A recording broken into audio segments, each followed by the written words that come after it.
آیا اسم مطلوبه جایزه؟ جایزه. شخصی که با پدر و مادرش میگه جنگی است، آنها رو دشنامه قبیه میکنند، این گونه شخص زیارت حج کند حج قبول میشود؟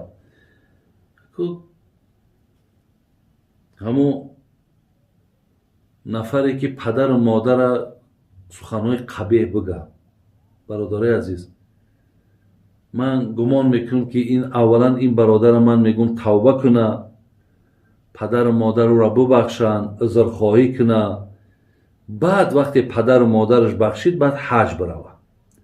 ولی در تاجیک ما یک گپ هست که وقتی میگوی که نماز سر که یا میگوی حج بره، میگه ولی من تیار نیستم واجبابو، برای که بعضی کمبودیا دارم، بعضی خطاها دارم، بعضی گناها دارم، یعنی اعتراف میکنه. بینین هم یک نظر خوبه اگر بگیری، اگر چنده که وای دیر کرده است، بله ما نمیخواهیم که اون مثال همین گپا بقپا بیسته و بگه کالی کم کم ولی بیست مقصد اجازتم بده، یعنی بعضی گناها و کمبودیا ما بکنم بعد مقصد حج میرم یا بعد نماز با میخونم.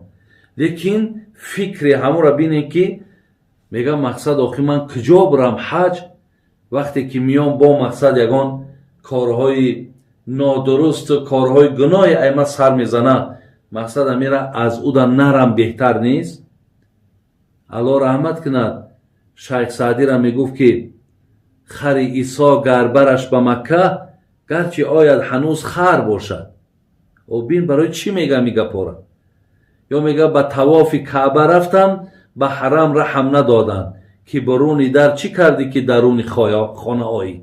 ولی در بیرون تو چیکار کردی که امروز درون خانه میخوای بدروی؟ ولی بیرون خانه را اول ساز کن، یعنی کار و فعالیت و توفیق و عبادت اساس کن، بعد درون خانه بیا. اینش بهتره برادر است. زیرا با این اخلاق و با این رفتار رذیله حج بته یکو منفیت نمیباشه. من یک زن هستم، در کاروان سوداگرم، شوهر کردم از خودم خورده، تا حال زن گرفتگی نبود، وجدانم بسیار عذاب میتید. آیا من در اینجا گناهکار هستم؟ زیرا مادرش به من بسیار معامله خوب داره و زندگی منم خوبه. یکم چی نیست خواهر عزیز؟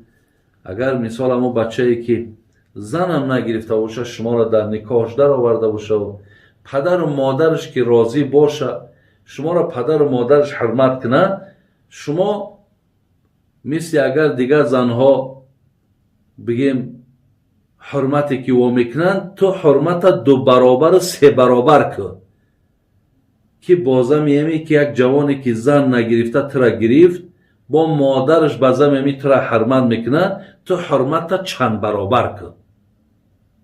لیکن انشاءالله در شریعت یکان جای گناه نیست. زیرا که بینین مردکای هستن که ای زنا 20 سال کلانن، 10 سال کلانن، یکان جای عیبش نیست که چی زنک کلان باشد چی مردک کلان باشد. در شریعت خیلی نمونده است که حتما باید مردک کلان باشد، زنک هم که کلان باشد هیچ یکان زیان ندارد. پیامبرمون 25 ساله بود، حضرت خدیجه 40 ساله بود، 15 ساله خودش کلان بود. تمام فرزنداش از همه با از همه در خودش حضرت میگه من در دوام حیاتی که با خدیجه داشتم خوشبخترین وقتم همون وقت بود و همیشه دوستش میداشت. خب بابا جان، بعد از نماز تسبیح نگفته دعا کنی جایز است. حرکت کنیم بعد نمازها تسبیح ها را بگیم، زیرا تسبیح ها همش با حدیث پیغمبر ثابتن. ما باید که بعد نمازها تسبیح ها مون گوییم، چیزی که پیغمبرمون سوره اخلاص میخوان، موعظتین، قل اعوذ برب الفلق، قل اعوذ برب الناس، آیت الکرسی، همینا را خوانیم، بعد دست را بردارین دعا کنین، نور بالای نور میشه. بهترش همینه برادر عزیز. میگویند که در بالای مرده قرآن خواندن و کشادن و خواندن گناه است. این درست است. اگه بالای مرده، اگر به شرط همین مرده در پیش ما باشد، این در خانه، ولی اگه مقصد به قبر نبردیمش، همین پیش مونده باشه و گردش در بیاریم نفر بسیار و قرآن بکشاییم بخوانیم، این نادرسته. همون قرآنی که میخوانیم در حق مرده همچون عملی صالح هست، савобш ба мурдамон мерасад, ӯро дар дигар хона кунед ё дар хонаи ҳамсоя кунед. пеш аз бурдау дар хонаи қабрш мондан, баъд ҳамонро савобша бубахшен, яъне ҳамчун як ҳадияу тӯҳфа дар дасташ битен бигира барад, беҳтарин мешавад. лекин дар болои мурда дар пеши мурдаву қуръона бикушои бихонӣ, албатта нодурустаст. хай болои қабршда ҳичи боқӣ надорад. шумо болои қабршда равен, ояти қуръон бихонен, дуо кунен, иншоалло инаш савоб аст. ман як занам сари қабри падару фарзандон ба хотири дуо фотиҳа равам, гуноҳ ҳаст? Не, гуноҳ нест. яъне занам ба сари болои қабр рафтау дар болои қабр дуоам ки кунад иҷозат аст. лекин ҳамира уламои мутаахир бигем, яъне бисёр хуб шумориданд ки агар зан дар хона бошаду аз ҳамин хона дар ҳаққи ҳамон модарашай, падарашай, зеро ки бисёр иродаҳои сус дорем, мерен дар сари қабр худотонро мепартоен, қабра дар оғӯш мегирен, доду вой мегӯен. ҳамин чизҳо дар шариат мувофиқ нест.